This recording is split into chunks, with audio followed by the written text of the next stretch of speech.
by the time I turned 40, I had already walked down the aisle twice. Twice I had said I do with a heart full of hope, and twice I found myself picking up the pieces after a painful divorce. It wasn't that I rushed into anything. I truly believed in those marriages. I thought I had found my person, my forever. But life, as it often does, had other plans. Both marriages crumbled under the weight of unmet expectations, miscommunication, and a slow erosion of trust. It was devastating. The kind of heartbreak that leaves you questioning everything you thought you knew about love and yourself. For a while, I retreated from the world. I couldn't imagine putting my heart on the line again, only to have it broken once more. But time, as they say, heals all wounds. Slowly but surely, the desire for companionship resurfaced. I yearned for someone to share my life with, someone to laugh with, someone to grow old with. But the thought of dating again? Terrifying. I was older now, twice divorced, and carrying the baggage of past heartbreaks. Who would want me? Enter the dating coach. It wasn't something I ever thought I'd do. It felt a bit like admitting defeat, like I needed someone to teach me how to love. But a friend had a positive experience with a dating coach and encouraged me to give it a try. So, I took a deep breath and booked a session. The coach, a warm and insightful woman named Sarah, listened patiently as I poured out my story. She didn't judge, didn't offer platitudes. Instead, she helped me see my past relationships not as failures, but as opportunities for growth.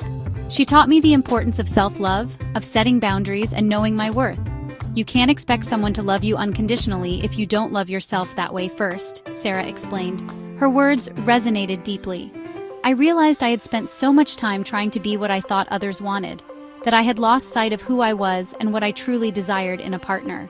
We worked on building my confidence, rewriting my dating profile to reflect the authentic me, and developing a dating strategy that felt empowering rather than daunting. One of the most impactful pieces of advice Sarah gave me was to date multiple people simultaneously, without commitment or intimacy, for at least 3 months. The idea of dating multiple people felt strange at first. I was used to the traditional approach of focusing on one person at a time. But Sarah explained it wasn't about being dishonest or playing games. It was about taking the pressure off, about viewing dating as a series of low-stakes opportunities to connect with different people and learn more about myself in the process. So I took the plunge. I joined a few dating apps, revamped my profile, and started swiping.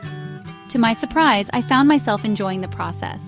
I met interesting people, had stimulating conversations, and rediscovered my own capacity for flirting and fun. I followed Sarah's advice about spacing out dates, limiting my time on dating apps, and most importantly, listening to my intuition. I learned to identify red flags early on and walk away from anything that didn't feel right. For the first time in a long time, I felt in control of my dating destiny. It was on a crisp autumn evening, about 2 months into my coaching journey, that I matched with Jason on one of the dating apps. We had a lot in common: a love for hiking, a shared sense of humor, and a deep appreciation for good coffee. Our first date was a whirlwind of laughter and shared stories. I felt a spark, an undeniable connection. But I remembered Sarah's words: don't rush into anything, give it time. So I continued dating other people, kept my options open, and allowed the relationship with Jason to unfold organically. As the weeks turned into months, my feelings for Jason deepened. He was kind, compassionate, and supportive. He respected my boundaries, celebrated my successes, and held my hand through the inevitable moments of self-doubt. Today, I'm happy to share that Jason and I are celebrating our 3-year anniversary. Our journey hasn't always been easy, but it's been so worth it. Hiring a dating coach was the best decision I ever made. It wasn't about finding someone else to complete me, but about learning to love and believe in myself. It was about understanding that vulnerability is not a weakness, but the key to building strong, healthy relationships. If you're struggling to find love after divorce, I encourage you to consider working with a dating coach. It might just change your life, as it did mine.